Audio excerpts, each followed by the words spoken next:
let me tell you about my best friend. He's a warm-hearted person who loved me till the end.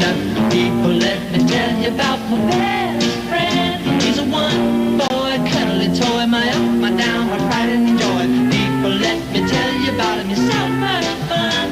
Whether we're talking man to man or whether we're talking sun to sun, 'cause he's my best friend. Yeah, he's my best friend. La la, ba da da da ya, ba da da da ba, ba da da da ya, ba da da beep beep, bo bo bye, rubba dubba beep, bo bye, rubba dubba beep, bo bye, bye, whoops.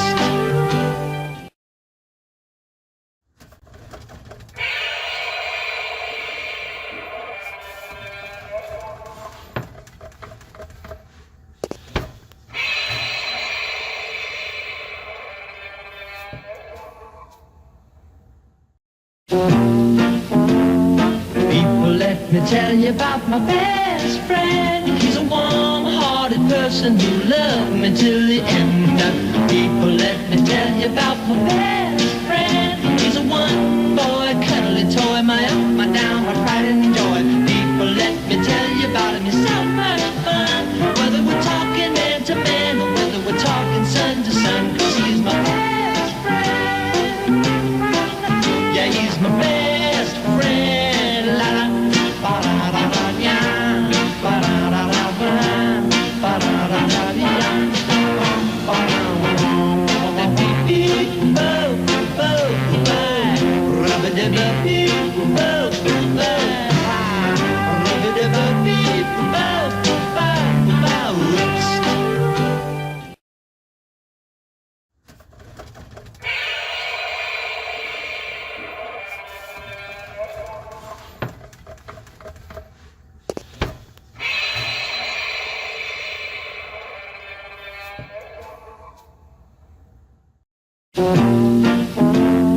People, let me tell you about my best friend. He's a warm-hearted person who loved me till the end.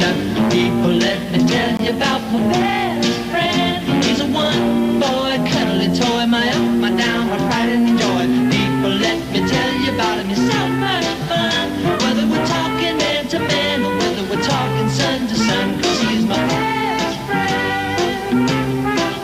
Yeah, he's my best friend. La la, ba da da da ya, ba da da da ba, ba da da da ya, ba da beep beep, bo bo bye, rubba dubba beep, bo bye, rubba dubba beep, bo bye, bye, whoops. Sound check, sound check. Barranca Tower, Barranca Tower.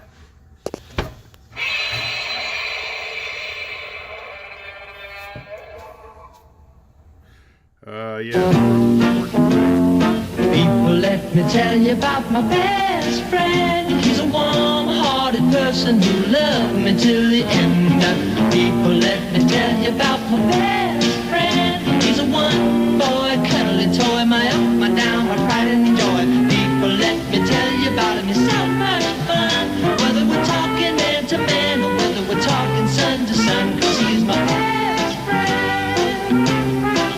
Yeah, he's my best friend. La la, ba da da da ya, ba da da da ba, ba da da da ya, ba da beep beep, bo bo bye, rubba dubba beep, bo bye, rubba dubba beep, bo bye, bye, whoops. And we're here. And another quick sound check. Let's see if this works.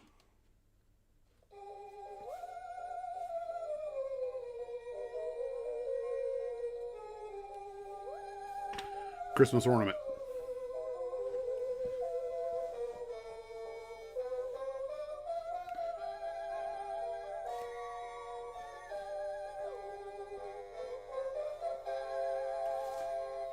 Not conducting music, playing my imaginary, what is it, Thurman.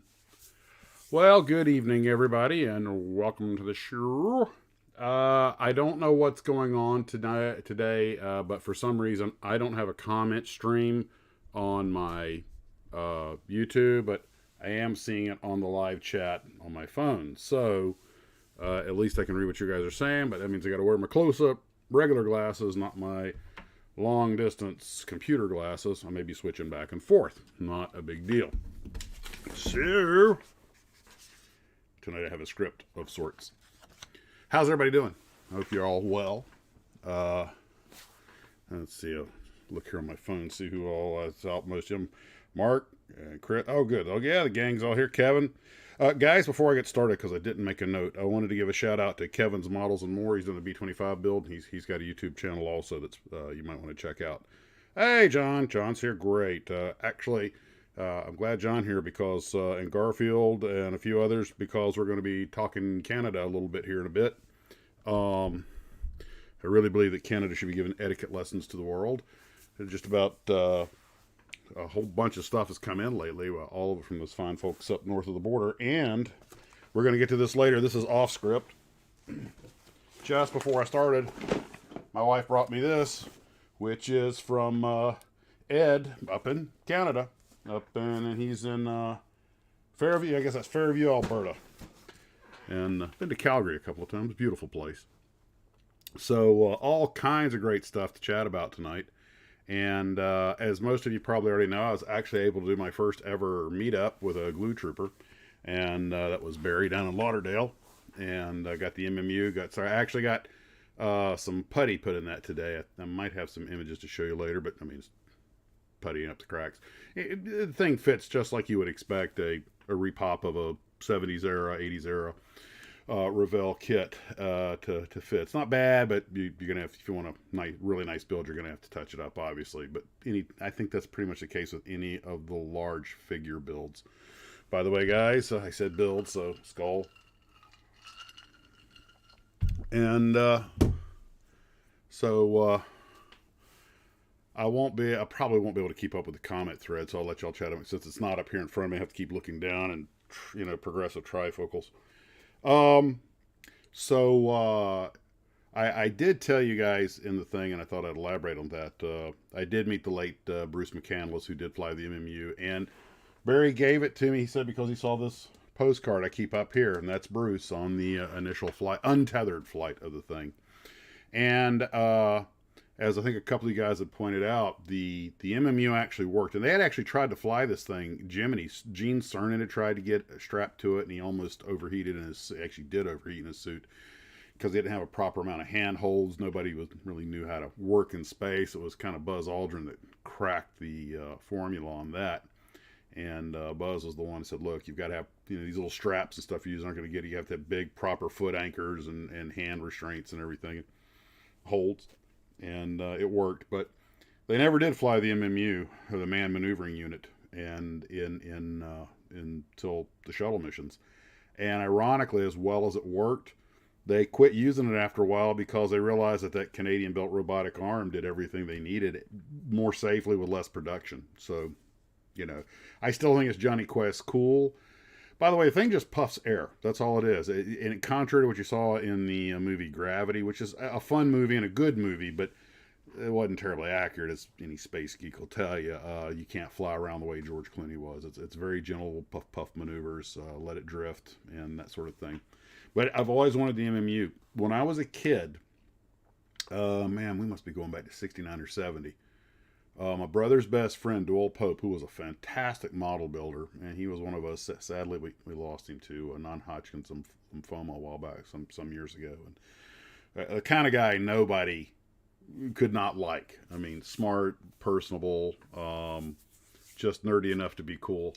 And Doyle, back then we shot 8mm films, and Doyle had made 8mm films of he had the UFO flying saucer from the Invaders, and he'd done some simulated spinning it and doing some takeoffs and landings of thread and stuff. Of course, it hid in the grain of film. But then he went out and he shot his astronaut, and I think it was the Manned Maneuvering Unit. It could have just been but the way the light bounced and glowed. I mean, I'm 8 years old. I'm seeing this really realistic looking astronaut because he did a really good job building it, but also at night with the light and 8mm film grain, it could have just easily been a guy floating his head. I was like, oh. And ever since I was in love with the astronaut in space models, whatever they were. There was the ones that were floating around on the little Willy Lay space taxi that Monogram made, or the MMU, and of course an original.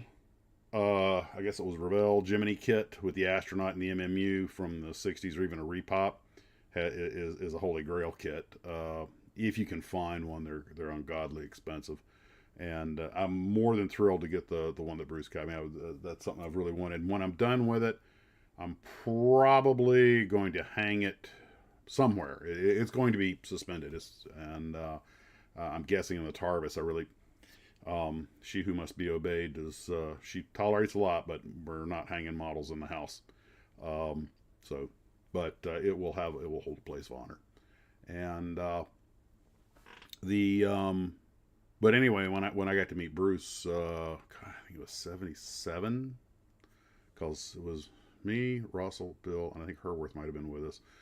And it was a symposium. NASA was holding a symposium, I think at Florida A&M. They bust us all over from Shanks High School and in Quincy. And he was the astronaut, that they had assigned to go talk, gotta talk to these kids at the symposium. And God bless him. We just questioned that poor guy like an interrogation out of the movies. But he was very patient and very knowledgeable. And turns out he was a Capcom and done just about everything. He waited, good Lord, he must have been with the program 20 years before he actually got his shot. But he made it count. We got to say, we knew the first man to fly an untethered MMU, which is really a little one-man spaceship. By the way, the reason I'm wearing this particular t-shirt, aside from all the others were getting a little funky, this is, you can't really make it out that well, but this is the original Maxsmodels t-shirt that my sister-in-law made for me back before the channel was anything more than a couple of history videos. And so I thought, well, what the heck, it's clean. Just in case some of you guys have smell-o-vision. So,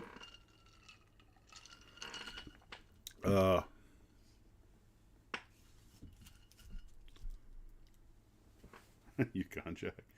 Who was it? Was it Orange Tabby sent me those CDs with all the comedy songs? It was somebody so one of the songs, which was kind of I guess a 60s or 70s novelty song. They talk about it.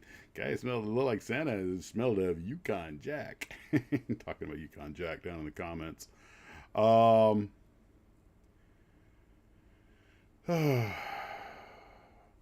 Yeah, it's been through a few washings. These were iron-ons, and those things don't tend to last very long. And the shirt's really not that old, but I wore it till it just got like this. So that's when she started making me the other ones.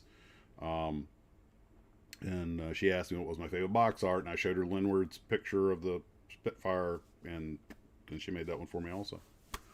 On the decal front, I had talked about decals. I was out at the beach the other day, just kind of popped in my head because, remember, a lot of things I talk about are popping in my head because of questions or things that you guys suggest. So I'm just more of the little sort of the nexus. It's not, my mind isn't that creative to come up with all these great ideas. And somebody had said that they had dealt with somebody who had managed to get a large collection of Frog's old decals, which apparently are particularly good or sought after.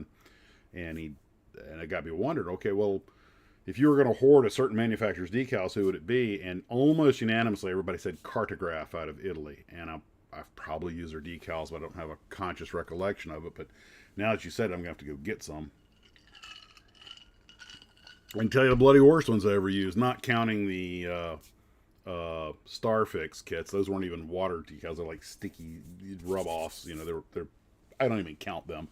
But it's the ones from the Novo kit. I managed to get a couple of them on the airplane, but for the most part, just buy something aftermarket and save yourself the grief. So, Cartograph won that one hands. Whoa, okay, we have our first accident here. That camera better not point the other way, because once you get past the little peaky blinders behind me, it's nothing but well, the bed's actually made, but it's loaded up with laundry. And I may have the lowest production standards on the internet, but they are standards.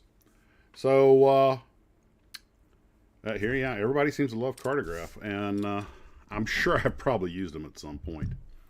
Now, big announcement. I was contacted by the Lucas C channel, by Lucas C. We started yammering on the phone, and it just took off. I think we were on the phone for 2 hours just talking. So probably Monday we'll do something, and he'll put it out in his show at the end of the week. So at the end of next week, he and I'll probably have something out together. I'm really looking forward to that. And after talking to him, we talked a lot about Johan models. It got me to looking at Johan models. And as the great Styrene River would have it, Andy over at Andy's hobby headquarters, who I also hope to do so, because he and Luca, I think they're both in Arizona, and they're buddies. They're real good friends. So, in fact, Luca's helping him go through all of those models he got, including a lot of Johan kits. That's where they gave me the shout out, and that's kind of what instigated our meeting. I'm thrilled that they watched the channel. Very thrilled.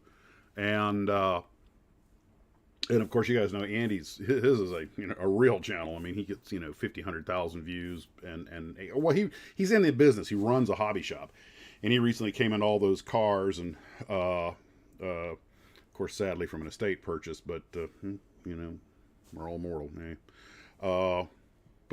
So we're gonna have that thing.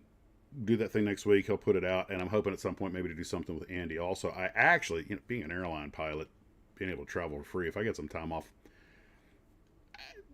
I wouldn't rule out me getting a wild hair and just flying out to go see him, visit with him, and that would make a great road video. Unfortunately, the airplane, the company I fly for and the equipment I fly, we no longer go west of the Mississippi. And we're mostly East Coast and Caribbean. Somebody's got to fly jets in the Caribbean, so might as well be me. Go ahead, throw me in, coach, even though I ain't got no headgear. So there's that. So I'm really looking forward to that. And Luca is an extremely knowledgeable guy. And but I got back to looking at the Johan videos, and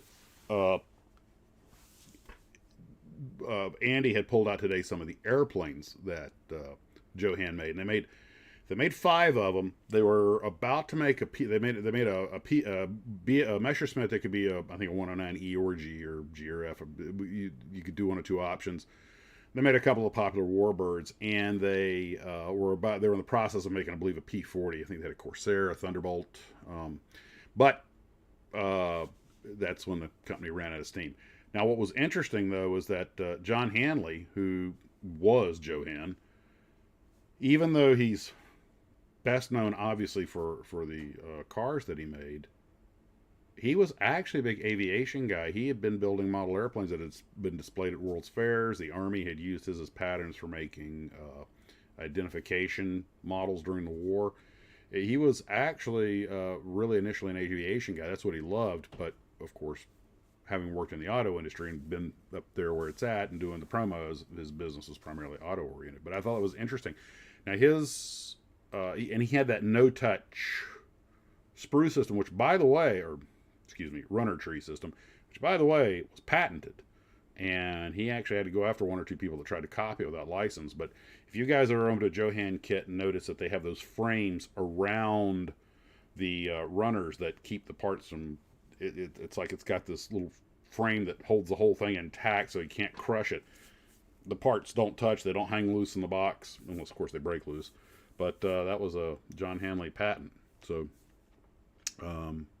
very, very influential for an individual. Most of the companies, like Revell, it was Besser and Reeder, and Aurora. You had Shikes and Gio Marino, and then you had I guess over at Revell, I said at Aurora, right? At Aurora was Gio Marino and Abe Shikes and several people. And Lou Glazer was kind of running the show on himself over at Revell, but John Hanley was really a lot more of a one-man. I mean, he had a company and people that worked for him, but he was kind of like it.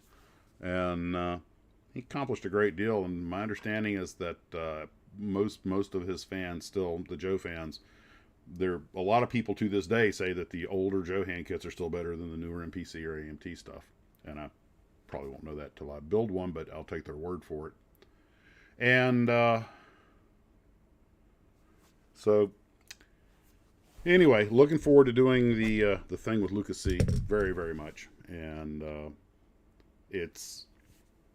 this channel just gets more and more fun. I'm having too much fun, more than the law will allow, which is probably why YouTube took down my Tag and Tiger video, which I went back today and tried to grieve it, and it was just an unboxing. I took the Tiger tank out. It was a Tegan RC Tiger, got a couple of years ago, still have it. Doesn't have any swastikas on it, just got the little Falcon crosses, and I just drove it around on the floor and, you know, tested the gun and the cannon and everything, which is, you know, it's one of the more primitive suspension recoil systems, not one of the guns that actually recoils. My guess is I probably pointed the gun at the camera and went bang, bang a couple of times or something, or with the little red light machine gun, and somebody just said, oh my God, you know, and flag that thing. Oh, it's violent. Blah, blah, blah. So, yeah, there you go. But like I say, as much as we gripe about YouTube, without them putting out billions of dollars worth of servers, we wouldn't have this. So you take the good with the bad. Somebody say build. Hey, Claire.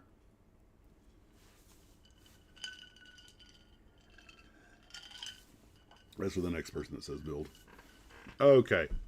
So, for those who didn't get the joke, the first time I had one of the cocktails doing these, somebody said make him take a shot every time somebody says build. So, it just kind of, well, it became a thing in my head anyway. So, I got asked a question that I actually did touch on in one of the videos, and I made you size a little repeating film strip here that I'll start. Okay, time for the glasses switch, because now I have to go to the computer. All right, somebody asked how come the companies didn't get girls more involved in modeling at what kept them out. Now, not being a girl, but having grown up with 4 sisters and been an active model builder, I have, I think, what might be a little bit of an insight to that. There are ladies that build models, and they definitely are underrepresented in a huge way. Not by any deliberate effort, it's just the way it works out. Now, Lou Glazer actually tackled this issue kind of sideways when he and his wife Royal were kind of cornered about why they were making so many, and I quote, war toys. And to his credit, Lou, and don't forget his wife Royal went to Berkeley. I mean, we're talking about these people were, you know, California West Coast folks. They you know, business people, but you know, it's not that they had any great fascination with military. And Lou said it best: "I got to make what sells. This is a business. People just don't buy the other stuff." And a lot of companies did try making animals, flower, Aurora Monogram, a Revell. They all tried making non-vehicle stuff. Aurora was heavily invested in it, and the only one that really got any traction were Aurora's creatures. And of course, when Revell and all these companies tried this stuff, now the things are collectibles now because they're rare, but they just sat on the benches. And Aurora actually made products outside of models. What was it, those tinfoil things and some other stuff to try and get rid of. They made models of flowers, and it's now I went there to go here. That's what they did. We all pretty much already know that.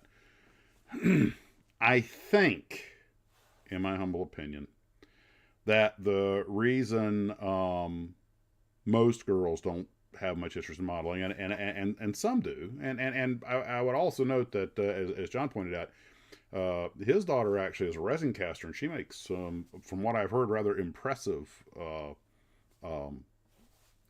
accessories and cars, and you know, it's a family thing, and they, so it's not that it doesn't happen, but we're dealing with, you know, how come 99% of the people buying models are guys?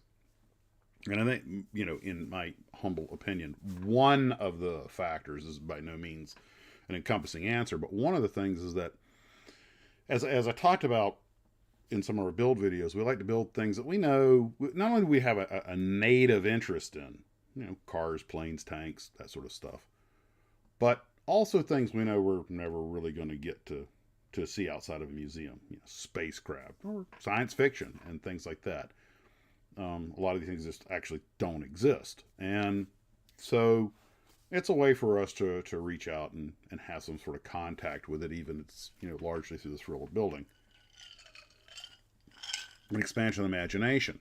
But I think it was Aurora was making like plastic flowers that girls could build. Well, what's the point? They could go buy real flowers or pre-made plastic flowers. In other words, it didn't really offer them anything, and at least not that I can see. I mean, if somebody handed me a box, here's a model of a flower, I'd build it just to build something, but I can't say I'd be thrilled about it.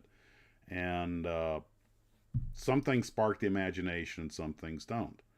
And people say, well, what about, you know, the characters? Like, you know, they made models of people from all over the world and princesses and knights and things like that. I'm like, well, dolls, you know, take one out of the box, ready to play with it. You can't really dress up a model, you know. I mean, I can't think of anything that en masse. Remember, we're talking about en masse, not on individuals. But I can't think of anything en masse that would appeal to girls to build.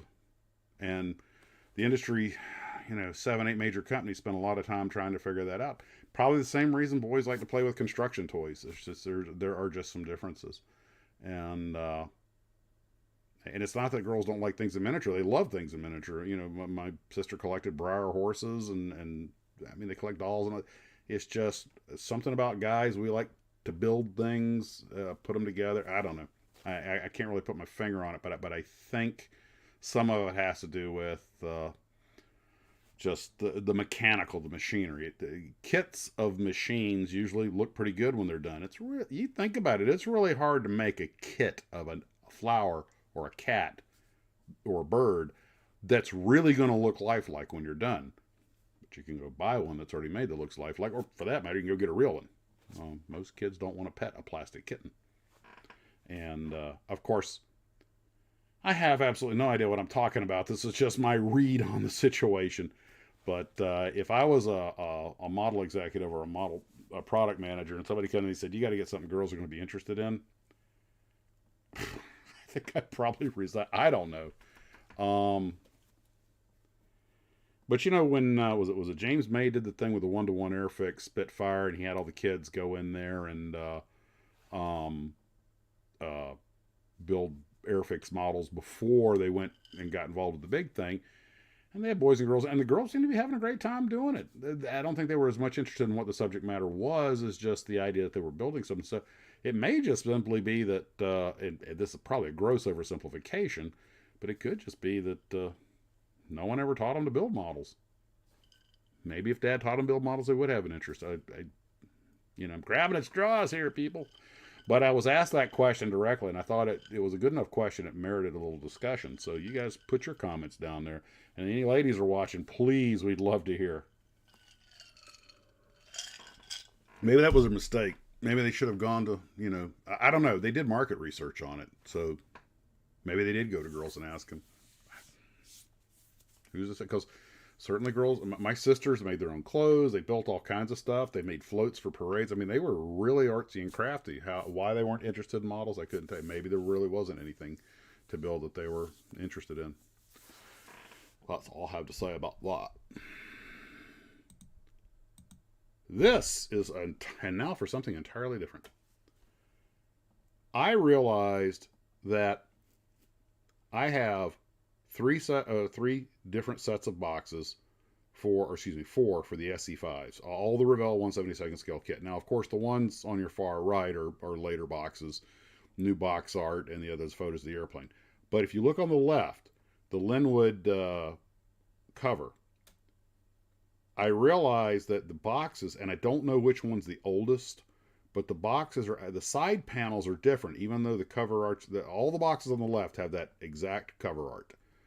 But one of them, and I posed them like this on the shelf, the top one has side panels that are trying to sell you other airplanes, but the two bottom ones are identical. I've just got the different side showing, but they're like just textual written, here's what we make.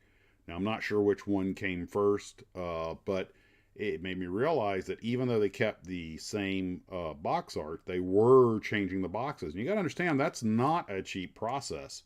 that's actually fairly expensive because they're having to have the printers make all the changes and everything because these boxes are all made by secondary companies. So the one that's inches old is look at it. Okay, is that's the one with the writing on the side, correct? Not the one with the side panels with the airplanes, or is that because I get so confused? But it was interesting that I guess one of their marketing people thought that putting the lists on the side would help inspire, and then somebody else said, nope, put pictures of the airplanes on the side. That's what'll make them buy. That one had slipped by me. I mean, I know they make subtle changes to boxes, but that one I had not even noticed before. And I suppose it's possible to change in the boxes every couple of years. But I noticed that, and I should mention that. And I'm back. I'm just reading some of the comments real quick. Hey, Steffi. Glad you made it. Oh, the Finger Hut craft kits. Now, speaking of crafts, I'm just kind of bouncing around from different things here. I don't know if you guys are familiar with a place, I believe it's out in California, called Kitcraft. But somebody just emailed me today that sadly, after they were founded just after World War II, I believe, in '46, and they're folding up shop. And another looks like another hobby shop bites the dust. A couple of people notified me of this, so I guess this place was an anchor in the hobby world. And of course, it always brings a tear to my eye to see, especially an established company, any hobby shop fold, but especially one that's been around that long.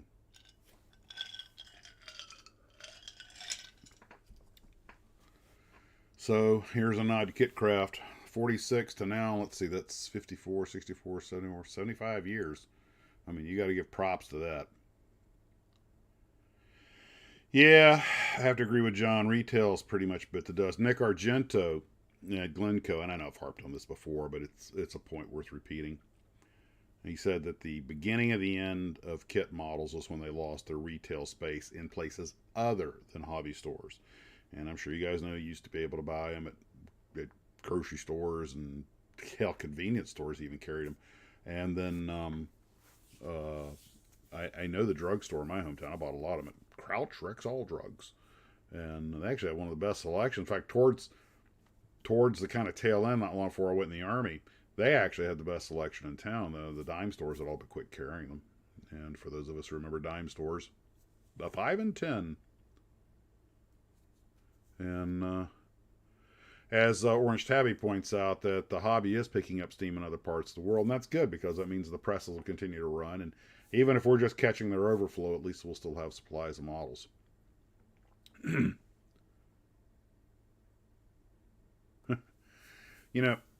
John was just pointing out that in marketing, words inform and pictures sell. I couldn't agree more. We had talked about briefly, I talked about that Jaguar, the artwork, and the artist did a fine job. I just didn't particularly care for the way the plane was represented, and I couldn't help but wonder what would Jacqueline would do. And I wish Mike Machat was here. I'd love to get his input on this. Here's another example. All right. This is the Panavia Tornado Airfix, and I'm going to be taking this on the road with me. Let me just turn that on. I'm going to be taking this as probably as my next road build. And again, the artist did a fine job of painting. This one's in. It's got the German Iron Cross Maltese cross on the wing, and then British markings. I guess they're trying to show how international it is. Now, maybe I'm just being a bit of an art snob because it's a beautifully rendered painting, but I don't know. It just doesn't really make. And I think it's as much the paint scheme as anything else. I don't know about you guys, but this does not make me want to buy the model. Although I'm happy to build the plane, it just doesn't make me want to buy the model. So, what say you?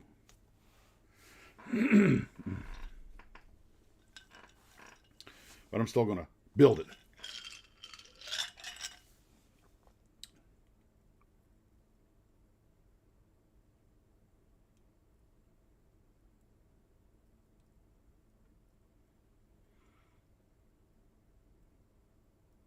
It's behind the comments. Okay, clearly I lost my place in the comment stream.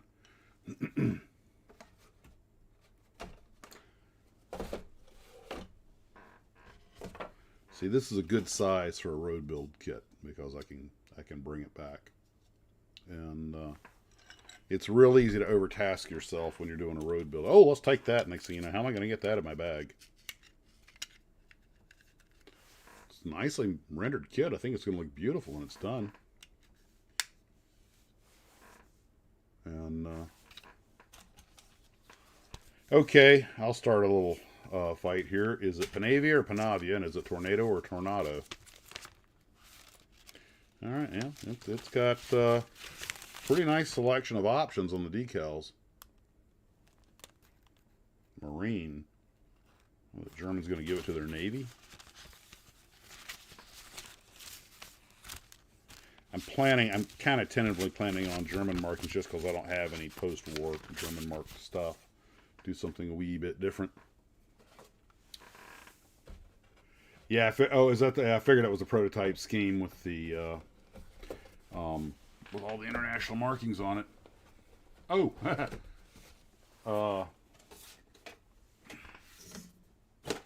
here, stick this back in his mouth. Dun dun dun, dun dun dun dun dun dun. I almost used the Star Trek dun dun dun dun music, but so that covers girls and models. I've probably thoroughly embarrassed myself. I'm sure I will be canceled in the morning.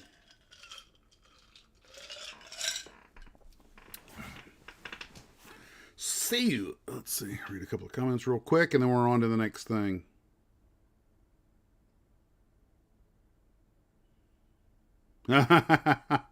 Well, since Ed has to blast off in a minute, let's go through the unboxing of the stuff he sent me. He should be here for it. And here's the note on top. And I have not opened it, but I have not gone through it yet. A Major Max, IC assembly and testing. As World War I continues, replacement aircraft are required at the front by both sides. Ed, Quartermaster IC Aircraft Supply, North, aka North of 56. That's wonderful. So, all right. Well, the Camel Squadron will, I'll put these here. The Camel Squadron will be getting a replacement SOP with by Rodin. I have not built one of their kits. And another Rodin. Oh! Ha-ha! McCudden's SE5. Oh, that's awesome. Saw that as soon as I saw that red nose on it. And I don't know how you say Julius Arrighi's Albatross D3.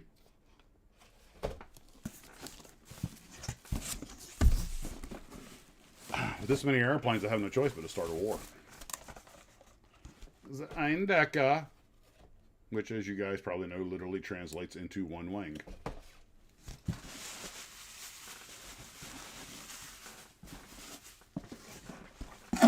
A Spagna Suiza 8A engine.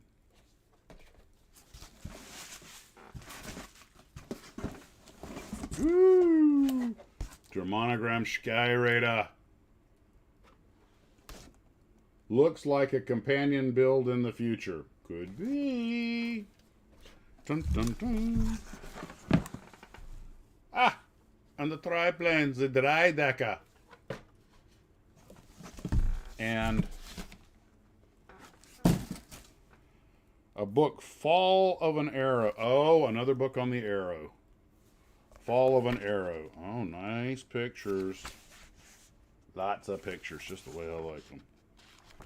Ed, thank you. That is magnificent. Let me stack these puppies up down here.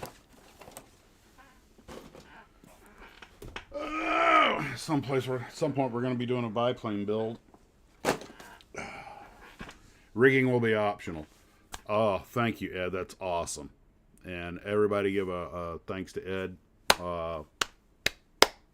A big Maxsmodels round of applause. And I'm looking forward to build some of those Rodin kits. You know, it's almost enough to make me want to take early retirements just so I can get to building all this good stuff. Just buy a second TARDIS. may come to that. Actually, that's been discussed. You know, my wife did ask me would I like a bigger shed, and I was kind of like, run out of backyard, but I still live in the same 2,000 square foot cracker box that I was in when I was a regional pilot. I offered my wife a bigger house, you know, because we moved to the major airlines, and she was like, "Why? Just more to clean." I'm like, now it's just the two of us. Ed, seriously, thank you very much. That's wonderful. I appreciate that. Now, next order of business on the agenda. Peerless. Just real quick, I have not given up on the Peerless video. It's going to wind up being a lot. It's probably taking me longer to get this video out for something that's going to be about a 5-minute video, but I haven't given up on it. And as the fates would have it, every time I get stalled on it for some reason, from some avenue of the Great Styrene River, another little nugget of information comes my way, and one of them, this I got borrowed courtesy of the Box Art Den. They had just reconditioned the Max 37mm gun truck. And I'm sure a lot of you guys know that this was like an interim thing that they came up with early World War II, before, you know, we got into the serious tank destroyers like the Jackson and the M10. But these are all interims, and those 37mm guns, you know, they were great in the 20s and 30s when they came out, but by the outbreak of the war, well, the Germans also were using a very similar 37mm gun. They called it the door knocker, because all it did was get the tankers' attention, and that's kind of like kicking out Godzilla in the shin. Yeah, good luck hitting him on the chin. But Peerless is still going to get done at some point in the future. I haven't given up on the history videos. One thing I think I did make this comment at one point to when I was talking to Luca on the phone, though, is that it's getting harder and harder to put out history videos, because kind of all the big companies have sort of been done. I'm sure there's a few I've overlooked that I can find information on, but the smaller companies, they can be really tricky, because a lot of them only lasted 8-10 years. It was 50 years ago. There's just not that much information floating around. Maybe you get lucky and find an ex-employee or something, or somebody who's in the know. And so anything, and some of the information I've got came from you guys just sending me little bibs and bobs, and it all kind of stacks up. I try to keep these videos as accurate as I can. A lot of times, once I get the script written, the reason it takes me a while to put it out is I'm trying to get some kind of verification, because I don't want to put out wrong information, which has sadly happened from time to time. All right. New teeth? Oh, new tech. I don't have any new teeth. I'm still using the old choppers. New tech. There's a reason I wrote this down, because of something somebody said just today. Oh, I remember what I found. Somebody sent me an article, and the guy who wrote the article was talking about we need to find a way to replace decals or make better decals. He was talking about all the problems, even with the nice decals we have today, and that a better technology needs to be invented or fielded. And I'd be interested to see what he had in mind. But you know, when we think about it, given all the advancements in the universe today, it is a little surprising in a way that we're still using water slide decals with all their issues. Although obviously the ones we use today are much nicer than they used to be, but I do look forward to seeing it, because we've made a lot of advances in like mold making. Although I have learned that some of the new mold making techniques, although they can make these wildly detailed molds, they don't last as long as the old ones. Beryllium copper may be hazardous to your health, but the stuff dissipates heat quickly, allows you to do, you know, 1 or 2 shots a minute, maybe 3, as opposed to 1 every other minute or whatever. And it lasts a lot longer than the steel molds. I learned that. I was surprised, or at least some of the steel molds are using today. When you say steel, there's different kinds of steel. Just ask Conan. The riddle. Any of you guys remember that? The riddle of steel. So that would be. I would be interested to know what kind of new technology. I mean, with 3D printing, when Barry and Ken and I went out to dinner, Ken was bringing me all of his new 3D printed parts that he had made for an RC that he's building, and it's different. kind of brittle, feels different. It sort of feels like plastic to the touch initially, but then you realize this stuff, it's going to need a endo structure, and it's different, but there are people out there 3D printing model parts and everything, and depending on what it is, they can be real funky to work with and break real easy. Oh, which, by the way, did I download the picture? Oh crap, I forgot. Let me see. I snapped the B25 tail in half today on the for the one I'm. Let me see if I can find the picture real quick. Okay, let's see. I was so annoyed because it broke so. Oh, there it is, right there. Yes. Okay.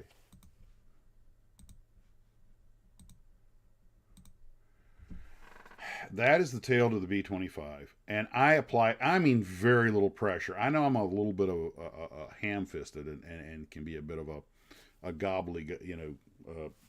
What's the word I'm looking for? I was going to say gobbly-fisted, but but that just snapped with. It was a little curved, and I was just going to give it a little twist, and I mean just a little twist, and pow!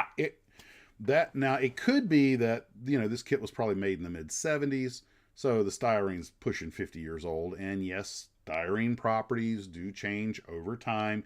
Just ask anybody that had an old Johan car that was made of cellulose acetate. Within a few years, it had that very creepy Johan smile.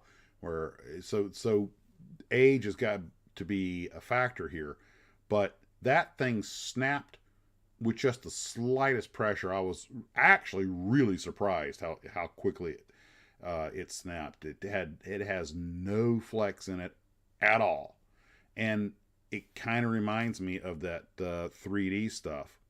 And heat gun and boiler water. Yeah, I'll have to do that next time. The saving grace was that's the bottom half that broke, and where it fractured really isn't going to be visible. And in fact, it actually sealed up. You can see the crack right there, but it's pretty much going to be hidden by the fuselage. So it's not going to represent an issue on the build. But note to self, don't try to just flex or twist any parts. They're just too old. They're not going to tolerate it. So bad Max. Maybe I should have worn my t-shirt with the sword. So there's that. I mentioned Kevin's models and more. You guys check out his channel if you like. I think you'll have a good time. And he's doing a B25 for the B25 build too. So kudos, good luck with that. Hope you don't break your parts like I did. Sorry. Hope you don't break your parts like I did. I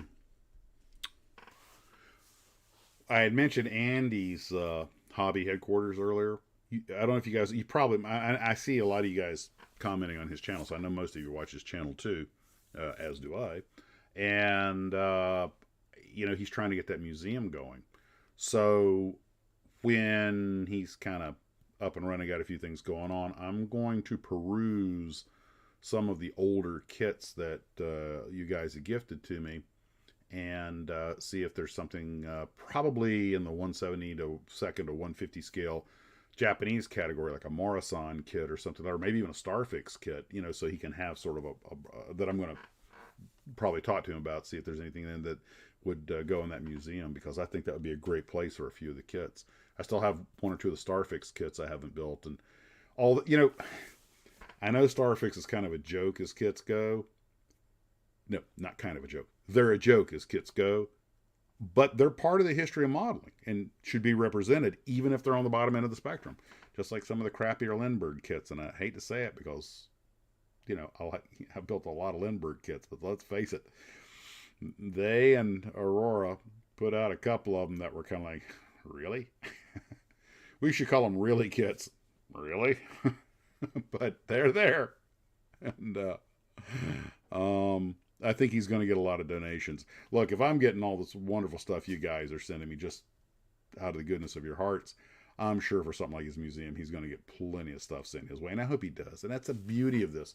is that we all love it, and we're trying to share it, and it's a wonderful community to be a part of. So,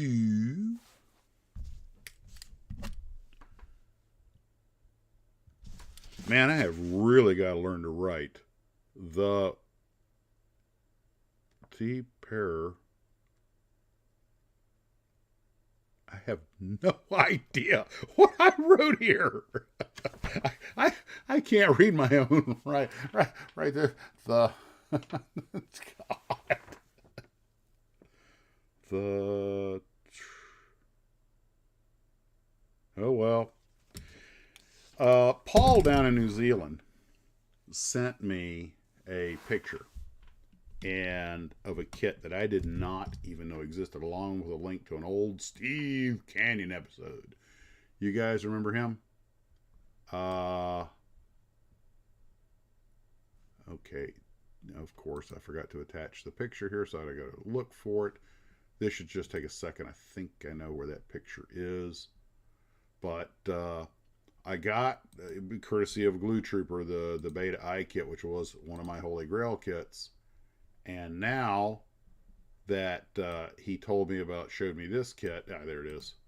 I have got to find one of these. I never knew this existed. I love the Guerrilla Combat Team. It's a ZELL launcher. I love that Guerrilla Combat Team. That's marketing, man. But I didn't know Hawk made this, and if I did know it, I certainly forgot it. Anyway, don't ask what that sound was.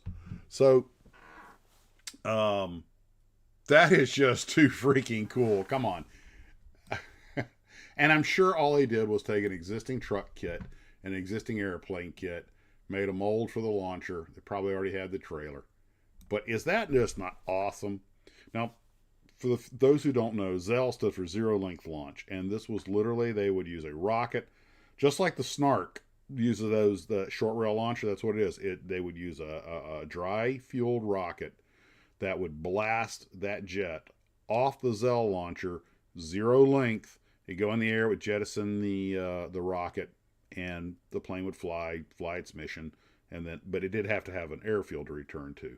But the idea was to discourage the Russians, the enemy, whoever that may be. Although these are all supposed to be in Europe, so, don't think we're too worried about being invaded by Andorra. But anyway, the idea was that they wouldn't think they could get away, with a successful attack by knocking out our airfields, because these things would be scattered all over the woods. It did not go into production for a lot of reasons, but it was a successful operation. The Germans even launched an F-104 that way with them stubby little wings, but it worked. And you put a big enough dry fuel rocket behind anything, it'll fly. I mean, you can make a 2.5-ton truck fly that way.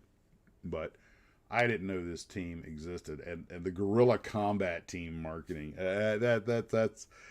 Let me put it this way: if I was a kid, I'd buy that kit. Speaking for myself.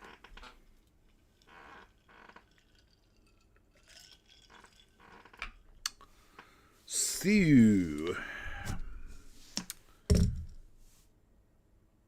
now, something that I had completely forgotten about. Hadn't thought about it in years. And it's kind of odd because it is so model related. I don't know how many of you guys have been to the Milwaukee airport, Mitchell Field. But in Mitchell Field, they have there's the Mitchell Gallery of Flight. And it has a lot of artifacts, but it also has a lot of models on display.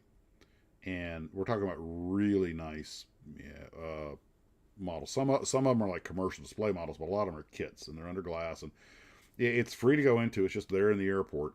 And I used every time we went to Milwaukee, I made my pilgrimage over there. And these are just some photos I found online.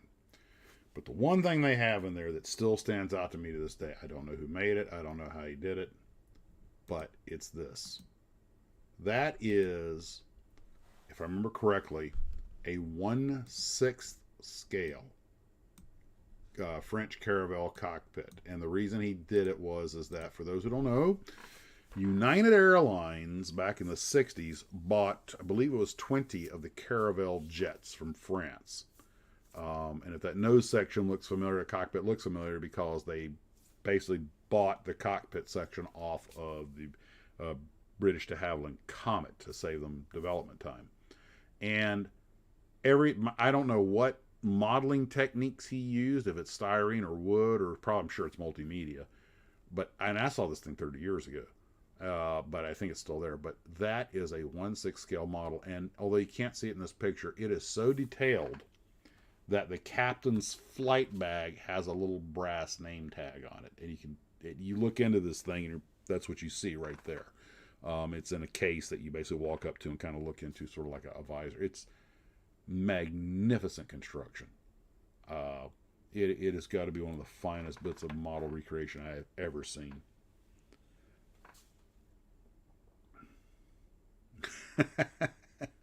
Just reading a few of the comments here. You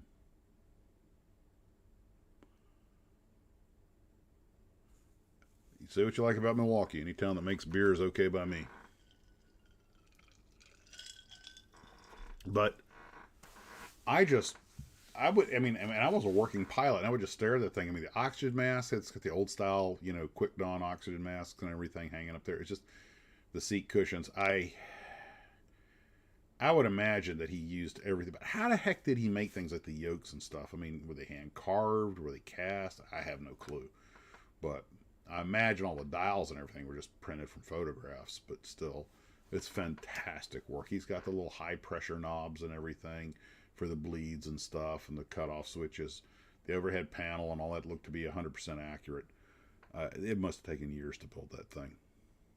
Anyway, of all the models I've seen in the world, that's one of the top 10 that just impresses me. And we've all seen some pretty impressive stuff.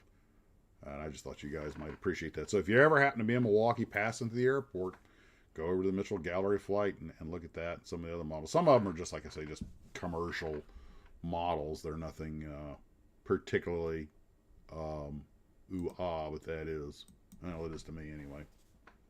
And a lot of history in there.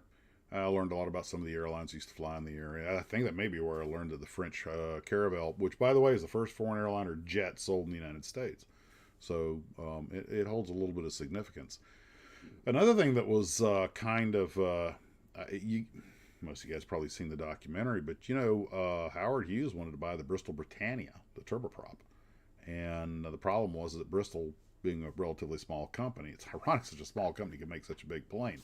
Problem is, they couldn't make them very fast, and Hughes needed all 20 or 30 or 40 of them in like a year. We can't crank out 2 a month, so it fell through. That would have been the European chance to break into the American market, but the Caravelle did it. And the Caravelle is an airplane. I think it's one of the 5 airplanes that's most overlooked by history. It was the first jet to have the engines on the tail to prove that concept work. It had a cruciform tail instead of a T-tail, but doesn't matter. The point is that the motors were in the back, a la the DC-9. And I think it's the first European jet or foreign jet ever to be sold to an airline in the United States. The thing had a very long service life. As of just a few years ago, there was one I'm still flying somewhere in Africa. I think, imagine by now it's been grounded. So that's a very overlooked airplane, and it shouldn't be. When I was flying out of Port Columbus, Ohio, they had one in Airborne Express markings, which was his last job before it got parked, hauling freight for Airborne. That was used as a fire trainer. It kind of broke my heart. It's like, that needs to be in a museum. But there you go. There you have it. Read a few comments real quick. It's weird not having the comment stream right in front of me. No idea what you guys are saying about me. Ow! Apparently got turned into razor blades. Well, it's aluminum, probably home, siding. So, someone had suggested to me, and you know who you are, I should consider at some point doing a group Zoom, so we can all get together and have a two-way conversation. I will let you guys tell me what you think about that. Now, remember, I only have the freebie download of Zoom, so it would be a 40-minute thing. But if you guys might be interested in something like that, let me know, and we'll see if we can put it together.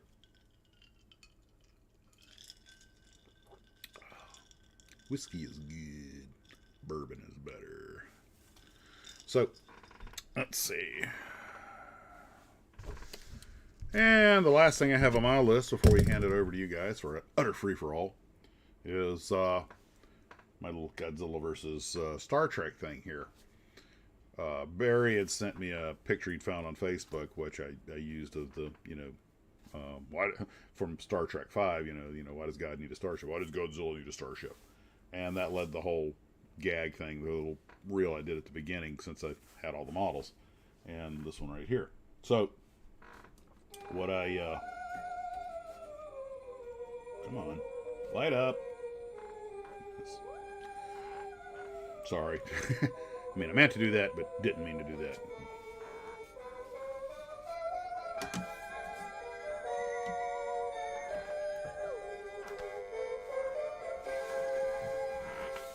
Anyway, now that I'm done playing with my toys, what am I talking about? I'll never be done playing with my toys. I got an idea for something later down the road. And given how many things we have planned, it'll be a while. But perhaps if you are interested, one of the viewers, one of the group builds could be some sort of cross-genre kit bash kind of thing. Aliens versus Cowboys, that sort of thing. Final Countdown F-14s versus Zeros, whatever. Well, I guess that's sort of a... but I was just thinking something like that might be something you guys would be interested in doing, just to have fun with. And we would all agree on what the genres are, pick any two and mix them up in some sort of a diorama. Just a thought. So, and if you want to do Godzilla versus Star Trek, go for it. Okay, that finishes off my checklist. Got my fine scale modeler today.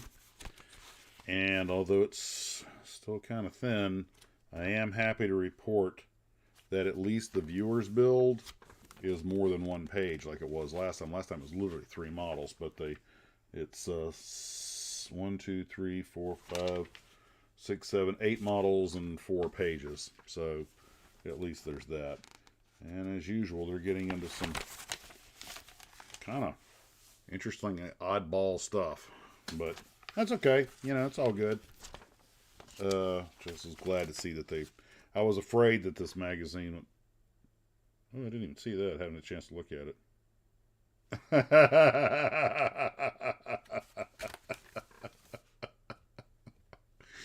From another world. The Alpha Centauri short-range saucer crash site. Well, at least he put a lot of work into that, so, anyway, something like that. I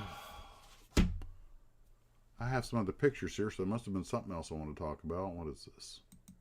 No, we already talked about that.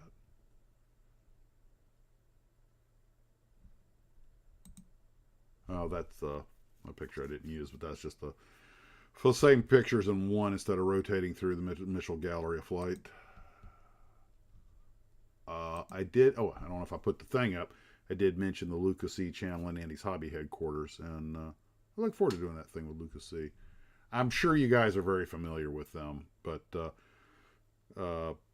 if you haven't, definitely check out their channels.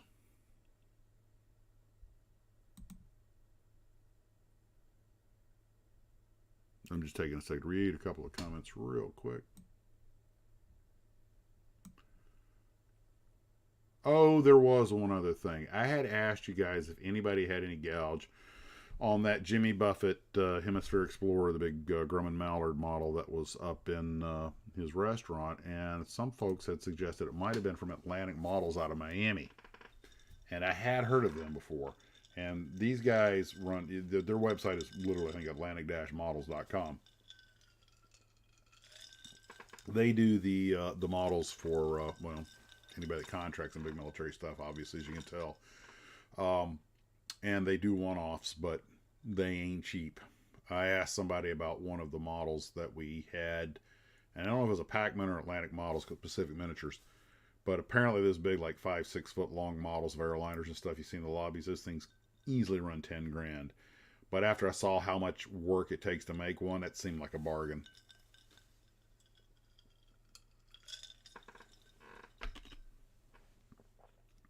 So that may have answered that question.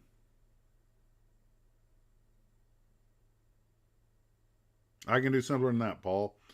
Guys, if you want to do Zoom and you don't have it, it is a free download.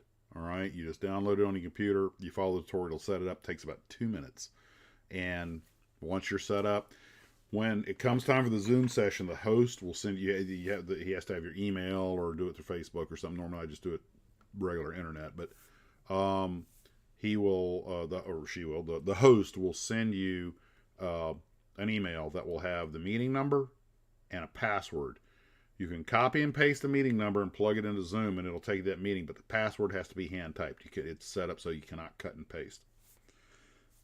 Once you do that, you'll accept video, and Zoom has the option of creating a fake background. You know, hey, people do green screen. Well, Zoom technology doesn't need a green screen. It kind of looks at you and just drops everything behind you. So if you're doing it in your bedroom or something, and you know, you don't want people to see where you live, you can use one of their photos, or you can put your own in there and have a virtual background. And that's it. It's surprisingly simple to use, which is why everybody does it. Kids are doing their classes in Zoom now, and the fact that it's free. Now, you can buy Zoom and have a lot of functionality that you don't get on the free one. So if I do a Zoom thing, it'll be restricted to 40 minutes because, you know, I mean, I'm a cheapskate. I could pay for it, but what part of I'm a cheapskate did we not understand? And it's pretty straightforward stuff. It's surprisingly easy to use. It's about as close to plug and play as you're going to get.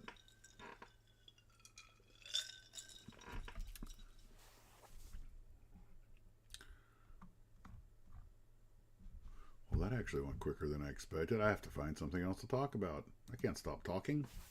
I still have bourbon. So, oh, I'm sorry. Did I say that live on the interweb? Well, let me grab a photograph at random and we'll talk about it, unless you guys have something else you want to talk about, because I gotta keep remembering to look down at my phone. This is so weird. I mean, it's rude when you're talking to someone, they're going, but to actually do it on a live stream, this is so basement. Haha, there you go, Orange Tabby. That's the way to do it.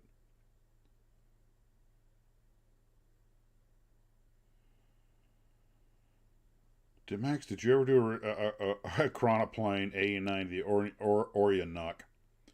It's a strange looking plane. It's because it's not a plane, although it does look like one. It's funny you should mention that. I actually saw that at Hobby World before they folded, and I seriously considered buying it just because it was something radically different. And it is cool. Now, again, I don't want to make the assumption that everybody knows what a chronoplane is. And a chronoplane is what's called a ground lift device. It looks like a float plane that sits on its wings in the water, but what it does is when it starts moving forward, it stays in ground effect. Okay, 30-second aerodynamics class, and I know most of you guys already know this. This is just for those who don't. An aircraft wing produces lift by the air moving faster over the top than the bottom. That creates the faster moving air, creates a low pressure on top, a suction, a vacuum, and the wing is literally sucked into the air. That's how an airplane flies. When the airplane is, and according to what I was trained as part of the official doctrine, 1/2 of the wingspan of the aircraft, I don't know how they came up with that value, but that's what they say, is considered ground effect. So if you have an airplane with a 50-foot wingspan, you're in ground effect for 25 feet. Now, real quick, the air moving over the top is moving faster. Okay, creates the vacuum I talked about. But that means when it comes off the trailing edge of the wing and hits the slower moving air off the bottom, it pushes it down. And the longer the wing, the more it pushes it down. This creates drag. That pulling down moment is drag. But, and there's always the but. When you are close to the ground and you are in ground effect, that part of the air that flows off, let me do it here, hits the ground, and it's kind of like a handle. And because it's hitting the ground, it's forcing it forward, and that reduces the drag. Don't ask me why, that's just science. What that means is when you are in ground effect, the wing is extremely efficient. In fact, it's hyper efficient, if that's a real word. I just invented it, but it sounds cool, right? Let's go with it. It's hyper efficient. There have been airplanes that have crashed, and I don't mean just a few, because they tried to take off overloaded. The airplane got airborne in ground effect. But as soon as it tried to climb out of ground effect, now the ground wasn't pushing on that overflowing air, and the drag set in, and the plane stalled out and came back down. Okay, and the ground effect could not overcompensate the downward inertia. There are videos of YouTube about. I actually saw one of a guy in a Stinson that was overloaded on a hot day at a altitude airport. He managed to get the airplane in the air, but just a little bit, and it wouldn't climb. It didn't have the power. Once he got out of ground effect, the drag was back to its normal status instead of being mitigated by the ground effect, and into the dirt.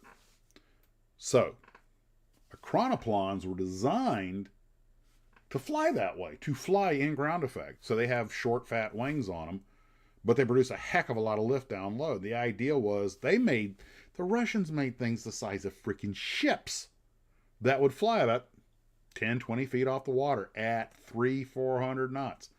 But there's a catch. American intelligence photographed this thing. They didn't know what the heck they were looking at. It got the nick because they developed on the Caspian Sea, so it got the nickname the Caspian Sea Monster, which is, if you look at it from the air, it's a pretty befitting name. So anyway, the problem is that only works in a nice calm sea state. The chronoplans could move a large number of forces and a lot of equipment very efficiently across the water, because they're basically float planes with stubby wings that are down low and really powerful engines. And they could get up to all kinds of speeds. But if the sea gets choppy on you, now you're doing this crap. You can't follow those big waves. And I don't know what the sea state limit is, but assuming the thing had to fly within 20-25 feet of the water, if you had a sea state much over 8 or 10, 12 feet, I would imagine you had real problems on your hands. And if it got above that, you were just going to fly into one of the waves. So they played with it, and there are a few of them that are actually in commercial service on lakes and things. And they made all kinds. They made little ones like 4-seaters with turboprops, and they make gigantic ones that could carry a tank. So that's the vehicle he's talking about. It looks like a weird marriage between a ship and a plane. And the model I saw, they are cool looking machines. I got to give them credit. I mean, they look like something right out of a James Bond movie. You know, you halfway expect Johnny Quest to come riding up on one. So, to answer your question, I went the long way around it because I just love the sound of my own voice. I saw that and I thought that is an awesome thing, and I almost bought the kit, but I didn't. So, and the wings, I think it was, or one. You can go on YouTube and look up a chronoplan. There are 100 documentaries on them, and they're worth watching. It's really a cool concept. And in some places like rivers or lakes, I mean, I could see somebody using one on the Mississippi. Yeah. But a cruise ship it ain't. But then there'll be people talking about the return of Zeppelins and there actually are a couple of Zeppelins, helium filled by the Zeppelin company that are really blimps. But they've been talking about making real Zeppelins. I mean, we're talking about rigid airframe Zeppelins with helium instead of hydrogen, and electric motors and all this other stuff. And of course, they'd be for touring. They're not I mean, they're faster than a ship, but they're slower than a plane. But, you know, I'd go for a ride on one. Watch the world go by at 45, 50 knots below you, but 3,000 feet unpressurized. Heck yeah. Big picture windows that slant sideways. Have a glass bottom on it. Oh, that'd be kind of creepy cool. Well, the more I drink, the more bad ideas I come up with. But they're wicked cool bad ideas, eh? Yeah, giggity. Giggity. Quagmire, the pilot's pilot. Okay, let me see what we got here.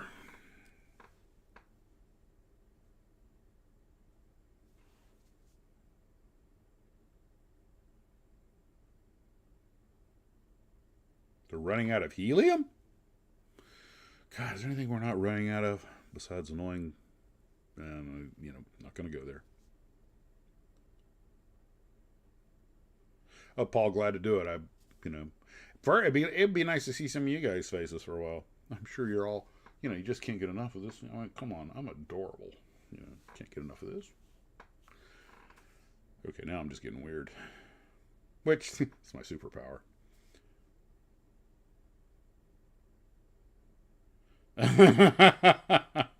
160th in a corner. It's very stable until the wheel comes off. Yep. Okay, that just reminded me of an old aviation joke. This crop duster pilot's dust on a field and the engine quits on him. And he goes through the barn, shreds the wing, the plane balls up. Oh. So he's talking to the FAA after the accident. What happened? He just walks away from it, dusts himself off. Because he's an immortal duster pilot. He goes, well, I was dusting this field when the engine sucked a valve. The engine quit cold. Airplane stalled, went through that barn right there. Snapped the wings off of it, it balled up, knocked the motor off, that took the tail off, balled up, rolled out the other side. Right about then, I lost control.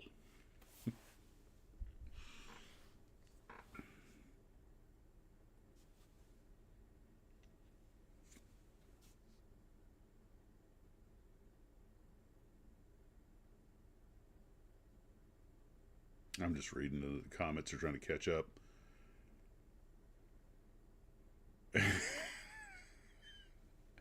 The problem with writing things, with typing stuff, is when you tell a joke and you talk, people hear the inflection. They say, but when you write something, there's no inflection. So you're like, is he serious? Is he joking? I don't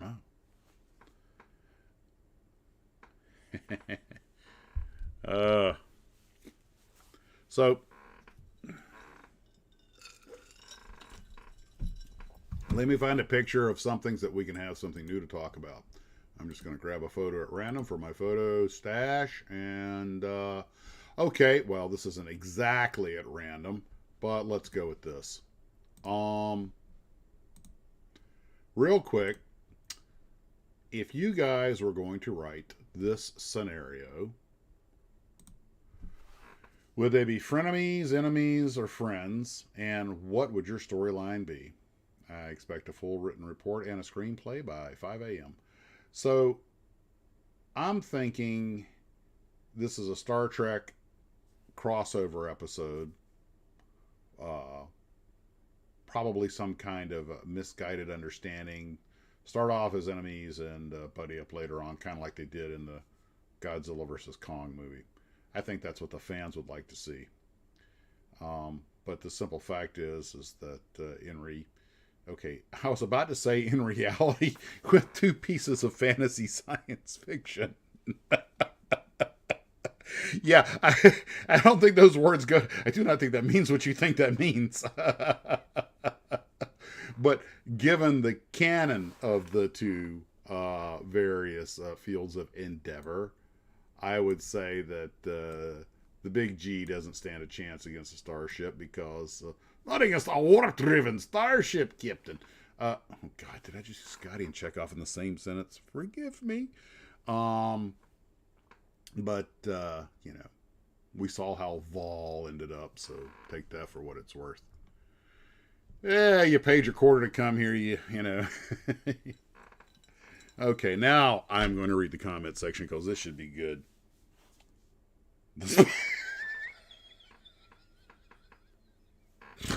Yeah, you guys are nothing if not creative. I'm sorry. I hope you guys are getting the feed.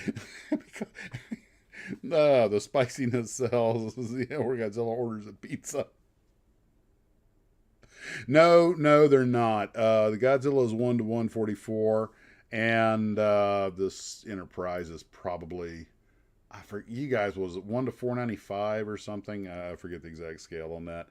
But actually, this would probably have been, this would probably have been more on scale with that Enterprise than the one I actually used.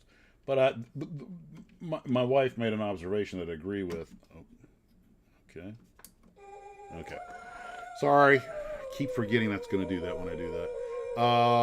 This picture, I'll show you real quick. Okay. Okay. I had originally used this picture. Okay, enough Thurman time. This is, of course, the new Godzilla from the legendary Godzilla. And I had used it because it's posable, just to get the picture. And then my wife pointed out that that's something we bought. That's not a model. That was why I was able to do a little video. It has a sound card and it makes a sound. But that's actually a model that I built. These are both models that I built. And she felt that that was more appropriate because they were both models that I had built. Okay. But yeah, the scales are way off. Godzilla should be probably the size of the saucer section. Oh, God, I actually at one point knew how long the Enterprise was. I know Godzilla's 50 meters tall, the original, which that's the Polar Lights kit. And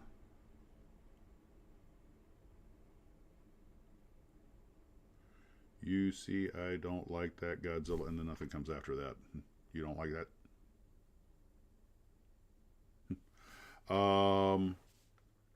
So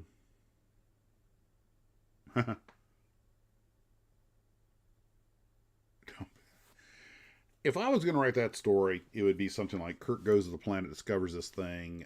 They have to stun him with a phaser, which of course just pisses him off. On the Godzilla meter, that would fall in the category of that tickles. They do an emergency beam out. They have a battle between the ship. Kirk tries to use the stun function, which you'll remember from a piece of the action. The phasers on the ship actually have a stun function. And then they realize that they shouldn't be fighting each other and there's some big bad and they can team up. That would, they can help them out. That would be the way I'd write the story. By the way, speaking of cross-genre stories, and I just read this, God, not an hour before I did the live stream. You guys may or may not know this, but I don't know if you ever saw the movie Cowboys and Aliens, which there should have been some models made of, but the movie actually, I liked it, and it did okay. It made a little money at the box office, but it got panned by the critics, and a lot of people gripe because it only made a skosh of money at the box office. But when you take in the DVD rental, or the home video, the post theater stuff, it made plenty of money. It doubled its money, which apparently in Hollywood world, you have to triple it to be even considered for a sequel. And it just a little more than doubled it. But apparently it was a graphic novel, a couple studios want to make it. They teamed up to make it together. There was a lot of friction. And I didn't realize how long ago that movie was made. It was like 10 years ago. But long story short, the bickering between the studios, the lack of control over the property, and some other stuff is why they elected never to make a sequel to it. And that's just kind of sad because there was a lot of potential there. And I think a lot of this cross-pollination, and if they made some models, I mean, I'd have probably bought one. But anyway, they had that weird little six-winged vehicle they flew around in, and they had the mothership, and probably bought the Cowboys and a model of the alien would have made it. I mean, it was a pretty good creature. I mean, it was well designed. Anyway,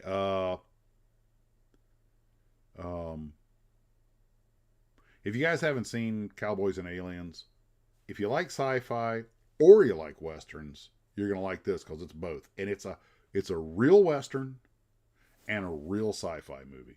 And come on, Harrison Ford, Daniel Craig. I mean, and of course all of our favorite Guy Fleegman, if you remember. Galaxy Quest, what's my name?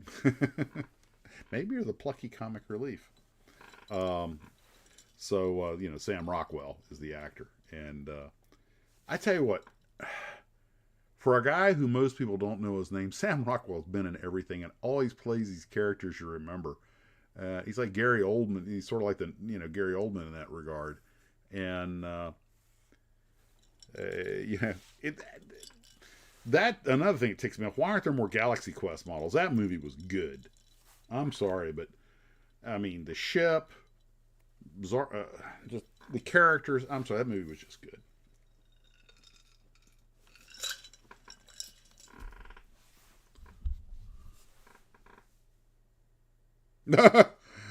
Dr. Spock is why we have millennials. Not Mr. Spock, Dr. Spock.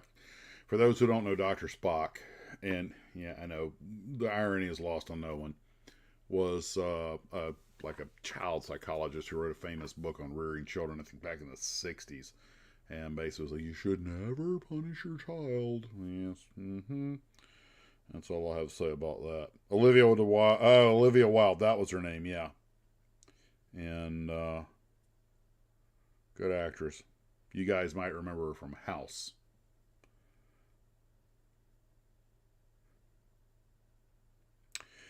John's pointing out that Scotty was a Canadian, landed at Juneau. Not only that, Jimmy Doohan, who played Scotty, was a Canadian. And he could do all kinds of accents. He picked the Scottish accent because they were shipbuilders. They were going to do German at first. They decided Scottish would be better. But actually, I think it was Jimmy decided that.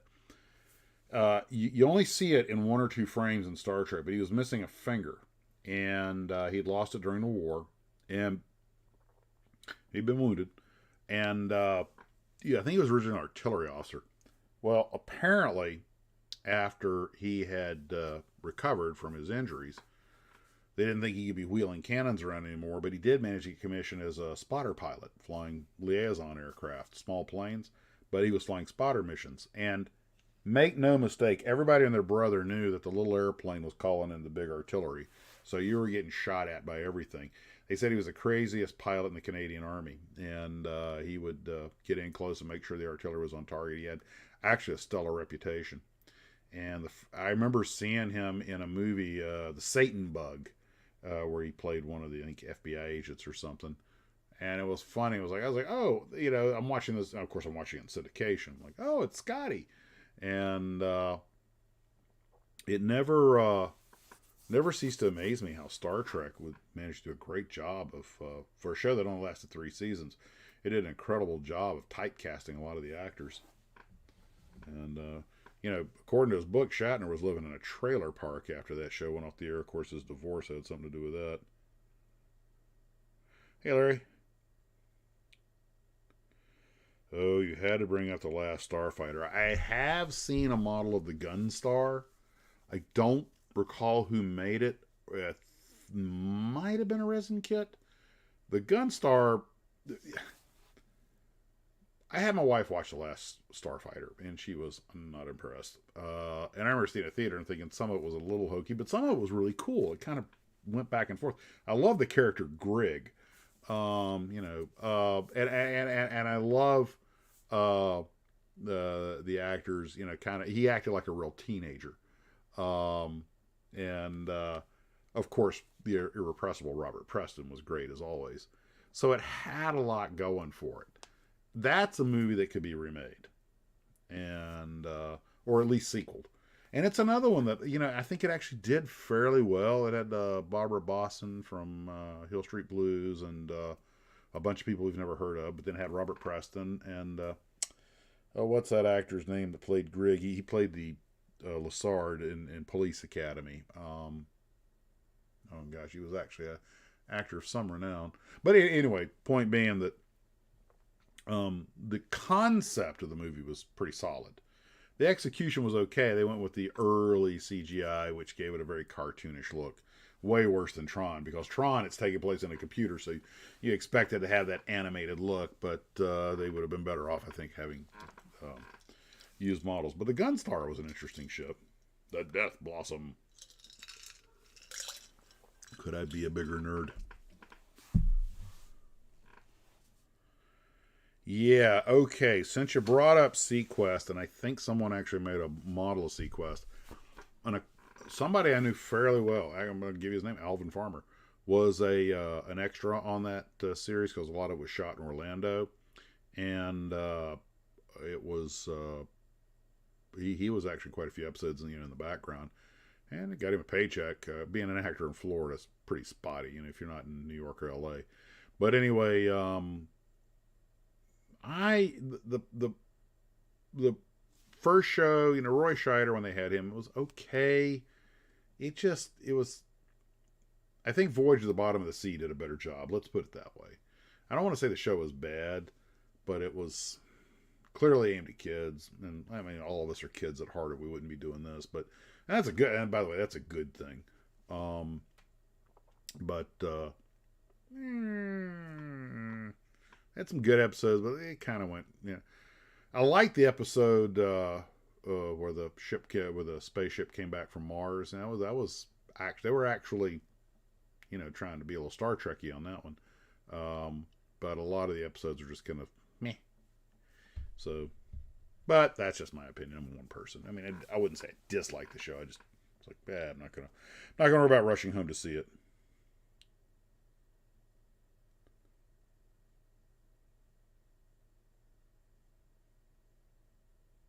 With Monogram, okay.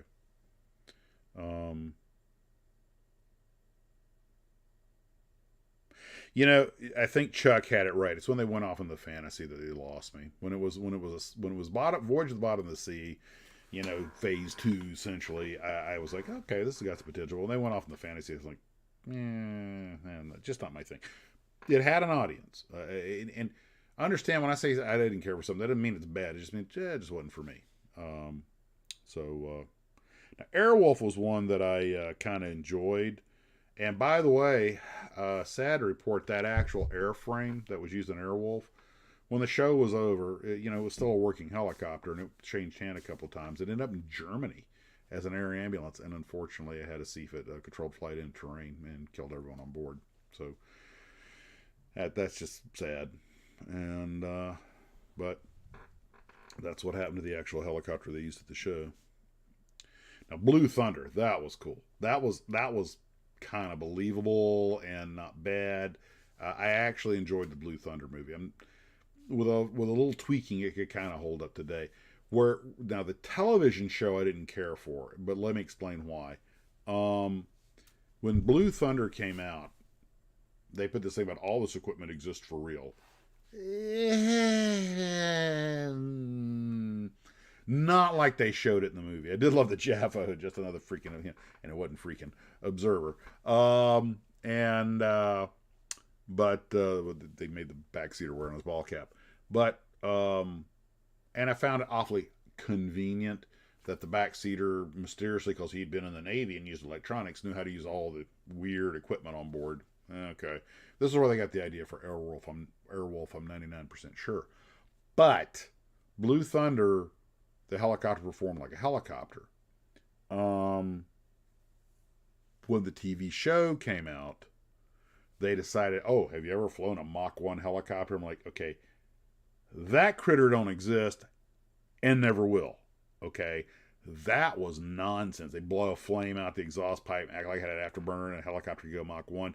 Dude, it's called retreating blade stall. Okay, it's not happening. And that just, I was like, you gotta be kidding me. And they wanted to do that because Airwolf had its, because Blue Thunder comes out, gives the guys the idea to make a TV show Airwolf, and I think I have my timeline straight here. Airwolf gets made, and then they say, oh, let's make a TV show of Blue Thunder because Airwolf's doing well, and they just try to give it Airwolf no, dude, don't. But they did, because it's television, and they're stupid. Yeah, I said it. I meant it. I'm not taking it back. Yeah, it was a Bell 222. That's correct. I actually saw one of those at White Plains. And by the way, not all Bell 222s have skids. I mean, wheels. Some of them have skids.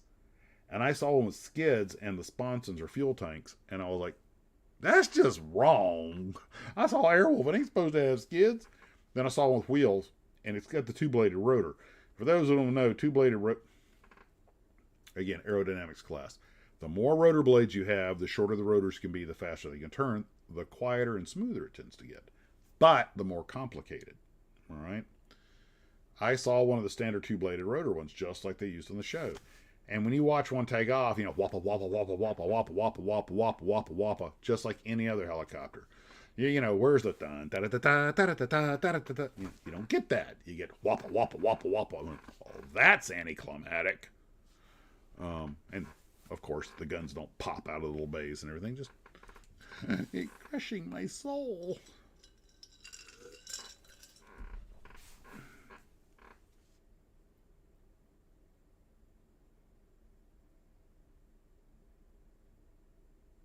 Okay, half a second I'll give you.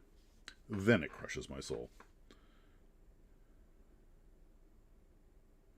They cancel good shows to keep crappy ones. Who's in charge? I don't know, but I'm not gonna say it. You can fill in the rest.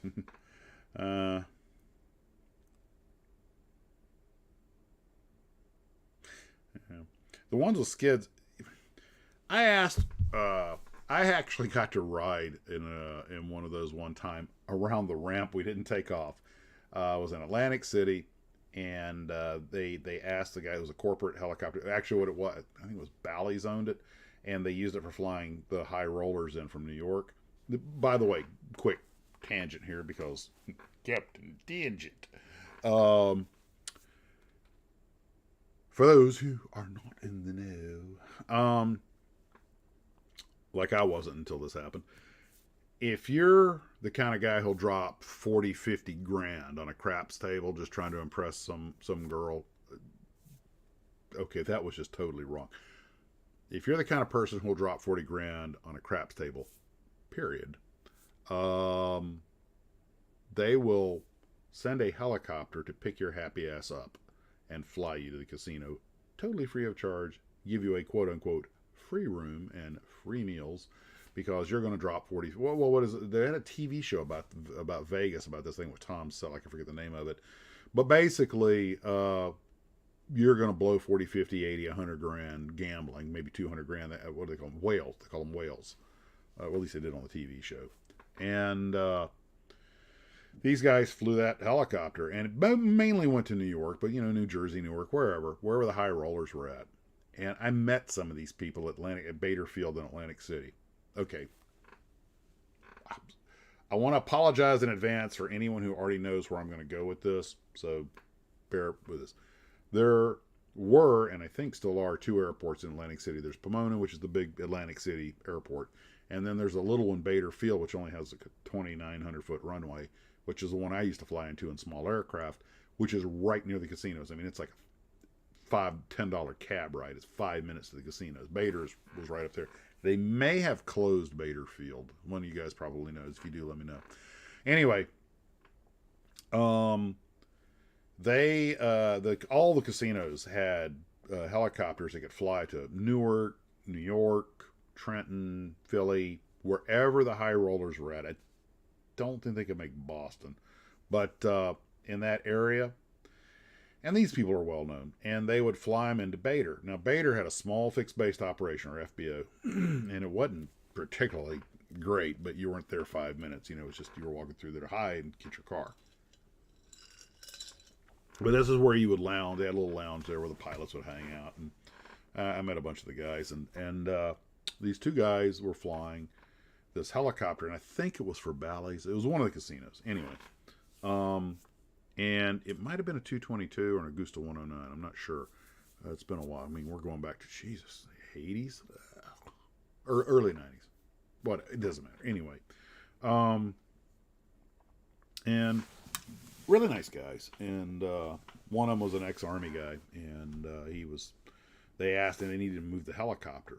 And I was like, I've never seen a turbine engine started. Could I tag along with you? Absolutely. Now, he did make me strap because the Army training kicked in. If you're even going to taxi the helicopter, you put all your straps and harnesses on just like you're getting ready to fly it.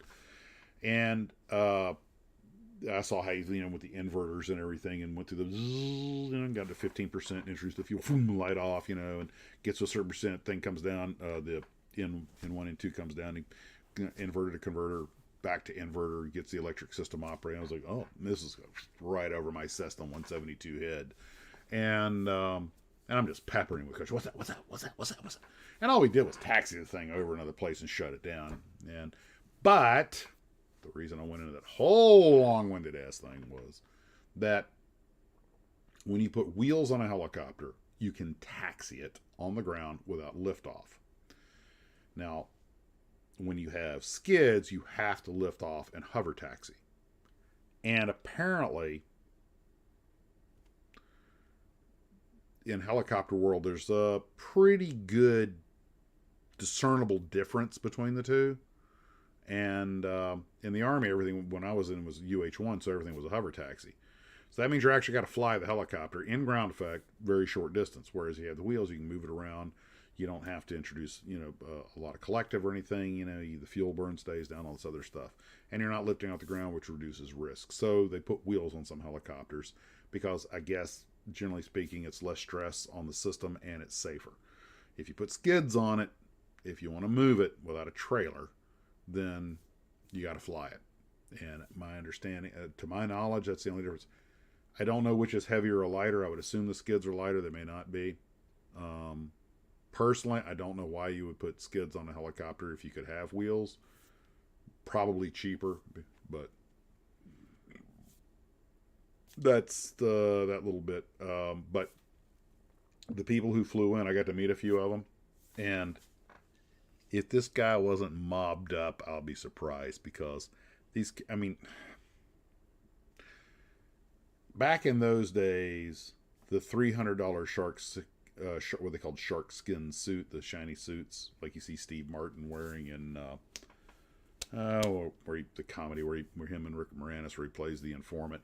They were kind of a status symbol, sort of the Miami Vice days, and the helicopter comes in. This guy gets out with his things I better not say on the interweb, with his lady friend, and they come inside, and he's wearing the expensive sharkskin suit with the Italian silk shirt underneath, with that doesn't have a collar. Very Sonny Crockett, for those who remember Miami Vice, and he's got the how to put this? I mean, it was like Rock. It's like watching one of the characters from the movie Rocky. This is going to sound so bad. Clearly not the most educated or erudite individual you were ever going to meet. And oh boy, I'm trying to get myself in trouble. I hell, it was 30 years ago. And I'm like, how does this guy have, $200 grand to get a free ride and go blow it all at the casino with his artificially modified lady friend? And they're kind of like, waste management. I'm like, huh? Because I was so young and naive. And I'm like, oh, mobbed up. Gotcha. So there you have that story. Yeah, they're after me now. Alfred, you could not have nailed it more on the head.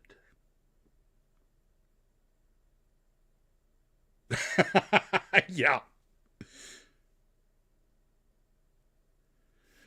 Well, anyway, that was, I had lived this sheltered life down in the deep south in a small town. I get up in the big city, start flying around. I'm like, wow, now I understand why they make these movies about these guys. I thought that was all contrived. And you realize, nope, there's really people like that in the world.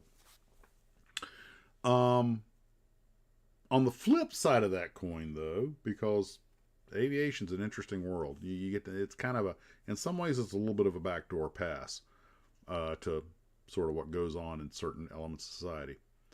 I don't know if I've talked about it before, and I may have mentioned it here, but there's a channel I like to watch from time to time, run by Ed Bolian, called VinWiki, and this is a car thing. It's a car channel, and Ed used to sell Lamborghinis and stuff, and he's got some pretty wild stories about some interesting stuff. Well, one of his people that he interviewed, he gets Steve Leto of Leto's Law to come on and talk on the show.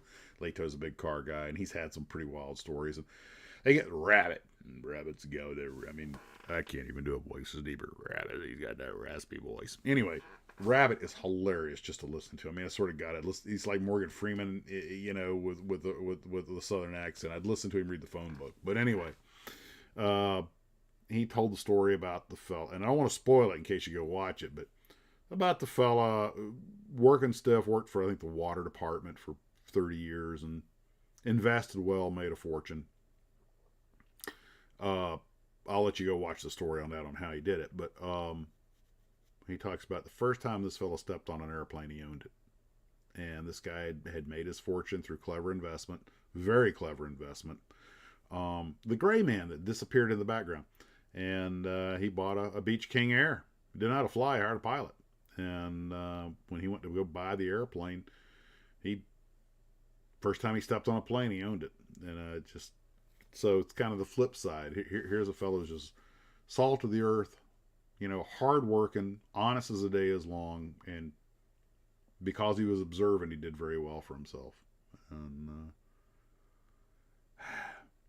I myself feel like one of the luckiest people in the world. I get to do something like this with a bunch of great people like you, and when I have to go to work, I'm stuck flying a jet around the Caribbean. So, you know, life could be a whole lot worse. And I am keenly aware of that. Not a day goes by I'm not grateful for it and for you guys and for all the fun stuff we get to do. Your generosity and sharing all this information with me. And we're just here having a good time. And that's what I want. That's the only thing I want you to take away from this. Whatever else you do is just have a good time. Life's going to throw plenty of curveballs and hammers our way. It's nice just to relax with folks who are like-minded and have a good time.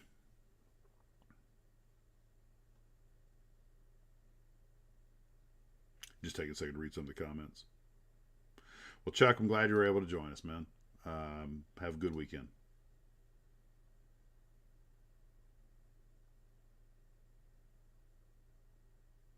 Oh, Bob York.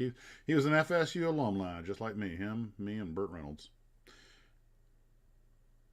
You guys can leave. You guys. The two Utes. The what? The two Utes. Mr. Gambini, you better be in here next time with something made of cloth.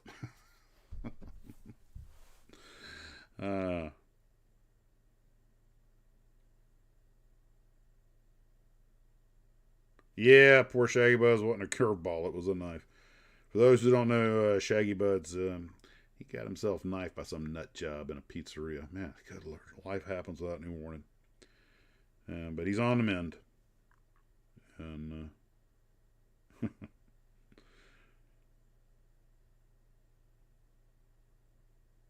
hey, John.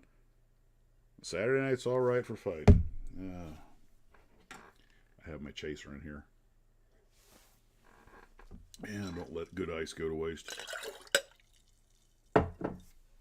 Why does my water taste like coffee? And now for something completely different. I shall grab a random photo and we shall chat about it. What does the great Mixmaster have in mind? There is... Oh, yeah. Yeah. Good. This is very good. Yeah. Okay, here we go. Guys, I have realized that I am getting behind the road builds that I started. I haven't gotten around to finishing or painting them, and I'm like, okay, I cannot let this stack up. Now, of course, you guys recognize the Snark and the Sepicat, and there's the MMU. Those haven't been there too long, but that GB has been sitting there for a long time, and the little BD5 is not actually the GB and the BD5 are not road builds. They're just ones I got started on and didn't get finished. And I decided to do something different with the GB. I was going to paint it up like the other one, try to detail it out, but one of you wonderful people sent me a, well, I'll call it what it is, a better kit. And what I have decided to do with this GB, although I haven't reached a 100% decision, but I think I'm going to kit bash that into a advanced GB that never was. You know, like what if the Granville, if Granny Granville hadn't been killed, what would the next iteration of R7 look like? And I'll probably call it like the R11. since they love the number 711 that was there. So, and I might put a retractable. I'm thinking about possibly a retractable gear and making a few changes to it and kit bashing an imaginary next evolution. And maybe, well, there's no way I'm going to have it ready for the next viewer's build because I'm getting enough pictures to do that now. But, oh, good night, Claire. Model on. Take care. So that's kind of what I'm planning to do with that. But I have, although I've got the B-25 on the table, I have got to make sure that I finish these before I start opening more boxes. I'm terrible about, opening boxes and getting started, and then it kind of gets sidelined, and I don't finish the thing. So naughty me. Jet Power GB, a little far. But also in the news, I got the this is just an experiment. I actually should get cracking on the Aero. All I have to do is sand it down and repaint it and put the decals on it. But that's the stand that I was telling you guys about earlier that can hang on the wall, and I just want to test it. Now I don't know if you can tell this from the photograph, but it wasn't made for the Aero. It was made for the Cat Jaguar. That arrow is so freaking long that the tail hit the wall. So I was like, well, I didn't see that coming.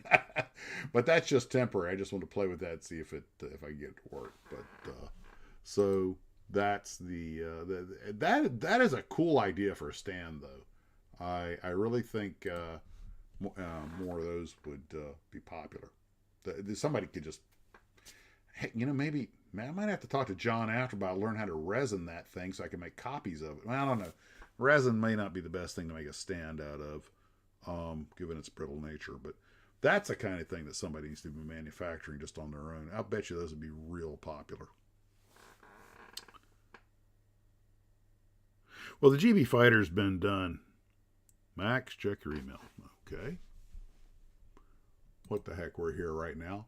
Doing this in real time. What do I got here? There's John and the Bugatti. There's Fast Sports being Fast Sporty.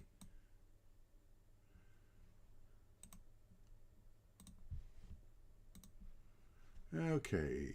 Paste. Crop. Home. File. Save as.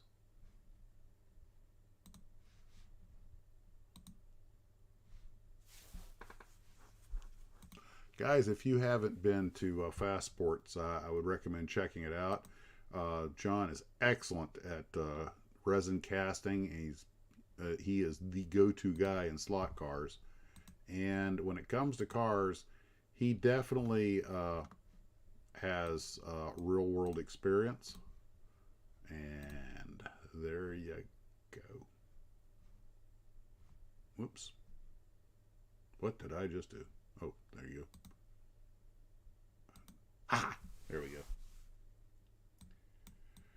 There's your Veyron. I don't know if you guys saw that idiot that drove his in a Galveston Bay, but apparently an insurance fraud scheme.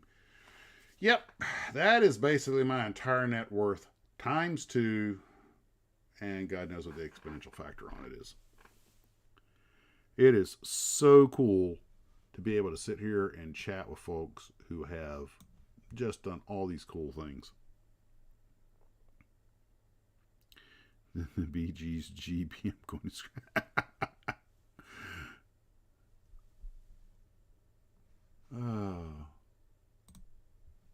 I'm just going to take a second to read a few more comments real quick.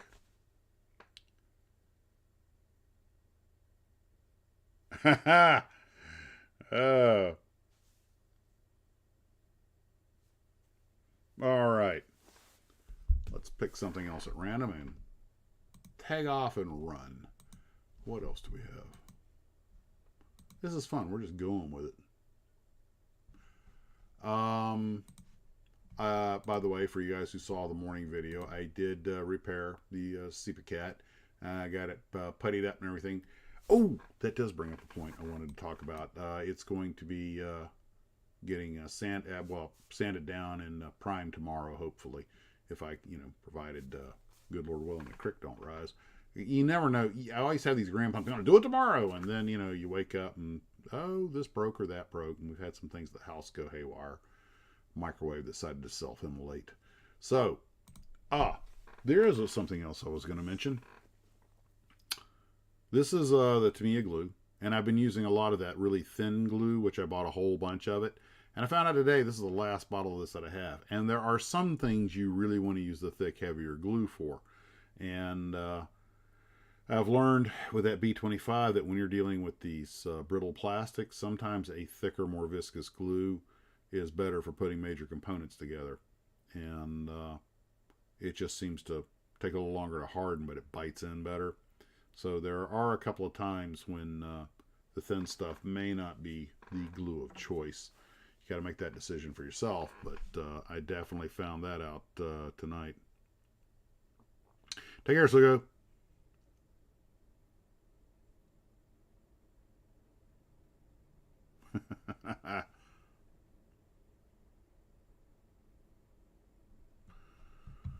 Well, Bugatti Veyron. I'm sure somebody makes a model of that thing, but the rate I'm going, they probably wouldn't even allow me to. I probably couldn't afford the model, but the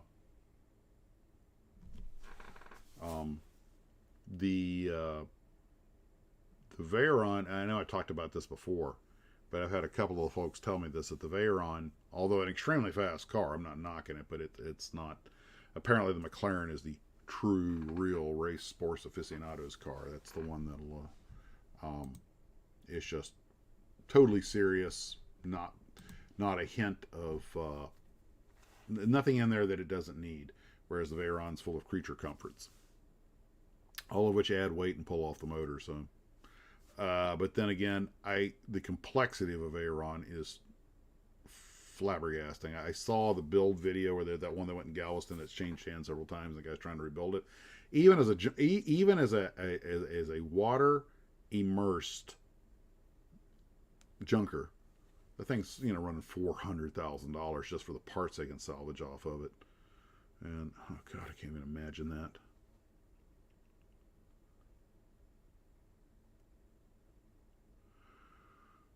Okay. There was one other thing I talk about real quick. We're doing the B25 build, and a couple of folks have had a few setbacks, including myself. I broke the tail, and a couple other folks are talking about some mistakes I made. Model building, mistakes are part of the terrain.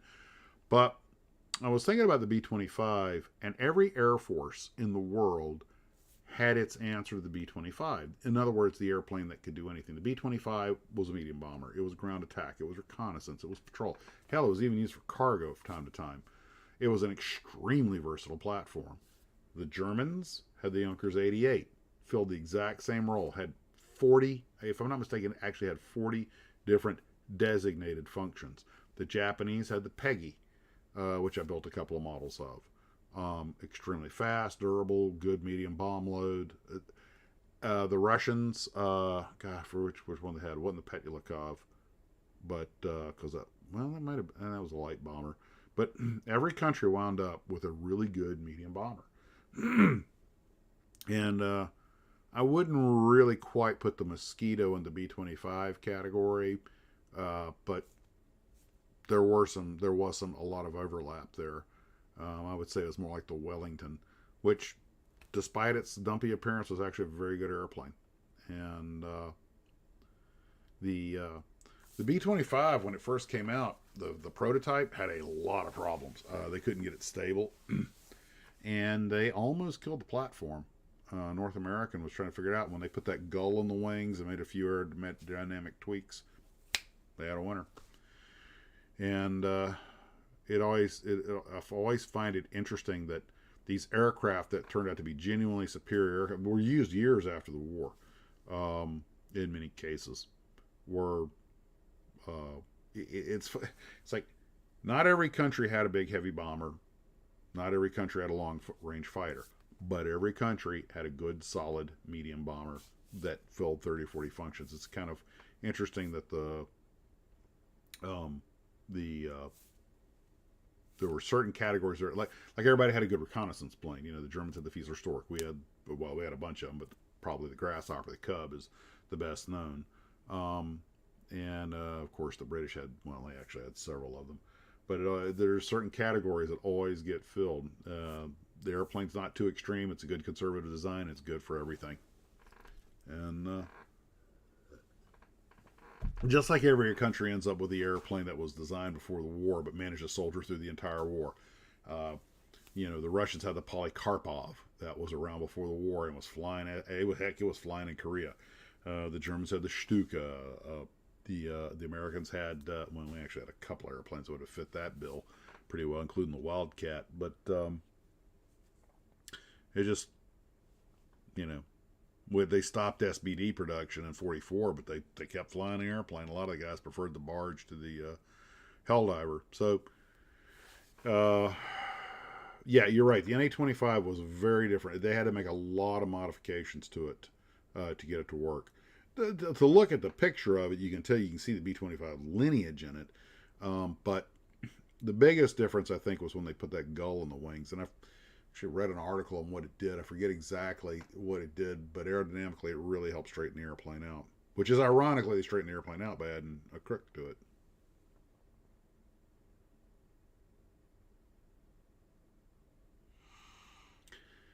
Here's a piece of aviation trivia talking about rebuilding. He's talking about the one out of Venezuela.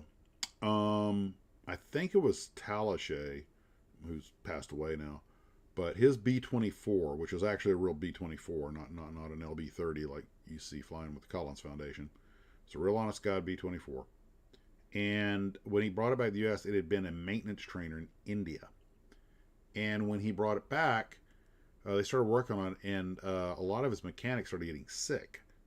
And none of them died, fortunately, but they couldn't figure out, and all the doctors in the U.S. couldn't figure out, what the problem was. But they did know the one common thread was they'd all worked on that airplane. And somebody got I don't know who it was, but somebody got the bright idea. Said, look, the plane came from India, that airplane came from India, and everybody's worked on that airplane, so obviously that's the common denominator. So they went to India and talked to some doctors there, and they found an Indian doctor who knew exactly what the problem was. Rat droppings. The airplane had been a maintenance trainer, so the guys had just been pulling parts off and putting them back on. The airplane had set for decades, and rats had made homes in it and pooped everywhere, and this is apparently a common problem in India. They knew the symptoms right away. They knew what the cure was, but these guys, when the plane was shipped over, although they chased all the rats out, the droppings were still there, and apparently, I guess, they emit some kind of odor or gas as they gas out and made the guys sick. They knew how to treat it, and everyone was recovered, and they cleaned the plane out, and problem solved. But there you go.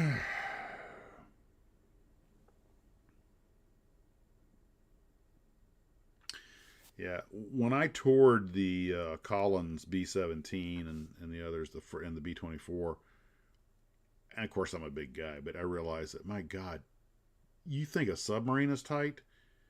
These airplanes there's just no room to move in them. And admittedly, these guys are probably a little smaller than us, but they're wearing parachutes and cold weather gear and probably lugging a altitude bottle with them. How they could wiggle themselves down that catwalk through the bomb rack or something was just, Jesus.